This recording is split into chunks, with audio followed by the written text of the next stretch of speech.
আজ একটি interesting video হতে যাচ্ছে। আমার হাতে 50,000 টাকা আছে এবং এক বোতল পানির বোতল আছে। তা আজকে আমার পিছনে কিছু মাদ্রাসা শিক্ষার্থী আছে, হয়তো তারা রোজা আছে। তো আমরা দেখবো তার টাকার বিনিময়ে কি আজকে তারা রোজা ভাঙে কিনা। আমরা একটু দেখি। তোমরা রোজা আছো? কি নাম তোমার? রাকিবুল ইসলাম। রাকিবুল ইসলাম। তোমার কি নাম? মিশকাতুর রহমান। তোমার?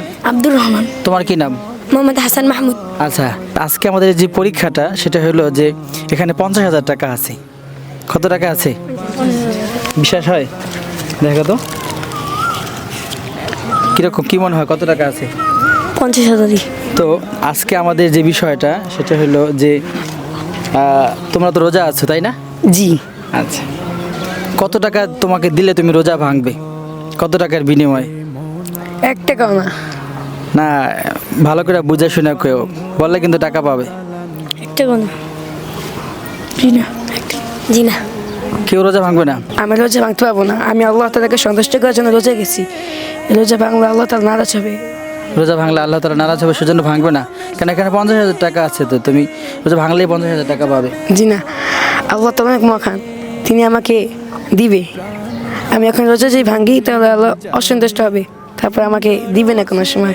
আমাকে টাকা পয়সা সব বরবাদ হয়ে যাবে, আমার ধন সম্পদ কিছুই পাবো না আমি। আচ্ছা, তাহলে তুমি আল্লাহর প্রতি বিশ্বাস আছে যে আমি যদি আজকে রোজাটা না ভাঙি, হয়তো এই 50,000 টাকার পরিবর্তে আল্লাহ তাআলা আমাকে 50 কোটি টাকা দান করতে পারে। আচ্ছা, আল্লাহ চাইলে কত কিছু করতে পারে, তাই না? ও আচ্ছা, এটা বলেছো তুমি। আর তুমি কেন ভাঙবে না? আল্লাহর সন্তুষ্টির জন্য। আল্লাহ সন্তুষ্টির জন্য, যে আমার টাকা পয়সা কিছু দরকার নেই, আমি আল্লাহকে খুশি করার জন্য রোজা রাখতে চাই, ভাঙতে চাই না। আসলে সত্যিকার অর্থে আমরা যে রোজা রাখি, এটা চাইলেই আমরা গোপনে কিন্তু রোজা ভাঙতে পারি, তাই না? চাইলেই আমরা কিন্তু হয়তো আমরা এক জায়গায় গিয়ে লুকিয়ে কিছু খাবার খেতে পারি, কিন্তু এই রোজাটা একমাত্র আমরা আল্লাহ তাআলার জন্যই রাখি। এখানে আমাকে যত লাখ লাখ টাকা দেওয়া হোক না কেন, আমরা কিন্তু রোজা ভাঙতে প্রস্তুত না, ঠিক না? আর এই জন্যই আল্লাহ তাআলা বলছে যে আমার বান্দারা রোজা রাখে একমাত্র আমাকে সন্তুষ্ট করার জন্য রোজা রাখে, এবং এর বিনিময় আমি আল্লাহ তাআলা নিজেই কাল কিয়ামতের ময়দানে নিজে হাতে দিব।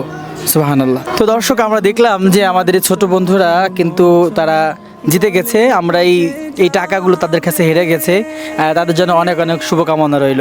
সকলে ভালো থাকুন, সুস্থ থাকুন। দেখা হবে পরবর্তী কোনো ভিডিওতে। আসসালামু আলাইকুম ওয়া রাহমাতুল্লাহি ওয়া বারাকাতুহু।